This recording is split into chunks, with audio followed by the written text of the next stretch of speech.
কি বলতেছস? মেয়েরা স্বার্থপর, ওদেরকে কখনো বিশ্বাস করা উচিত না। আচ্ছা ঠিক আছে, মাইনা নিলাম তোর আম্মু তো একটা মেয়ে, উনারেও বিশ্বাস করিস না।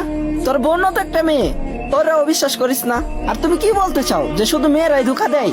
কখনোই না, আমরা ছেলেরা আরো বেশি ধোঁকা দেই।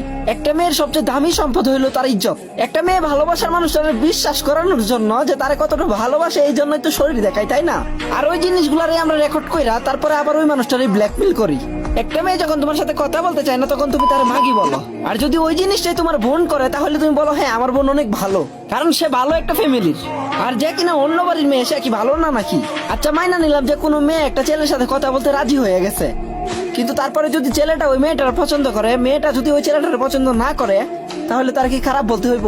ভাই শুন, কোন মেয়ের চরিত্রের উপর আঙুল উঠানোর আগে একটা কথা চিন্তা করিস, তোর বাড়িতেও কিন্তু মা বোন আছে। হ্যাঁ আমি মানি যে কিছু মেয়ে খারাপ, যারা তার সৌন্দর্যের অপব্যবহার করে। তার মানে এটা না যে দুনিয়ার প্রত্যেকটা মেয়ে খারাপ। তুমি নিজে যেমন কোনো জিনিস চুজ করার আগে সবচেয়ে বেস্ট যেটা এটাই চুজ করো, তাহলে তাদের অধিকার আছে নিজের বেস্টটা চুজ করার। মাথার মধ্যে যদি গোবর ভর্তি না থাকে, তাহলে আমার কথাগুলো বুঝতে পারবা।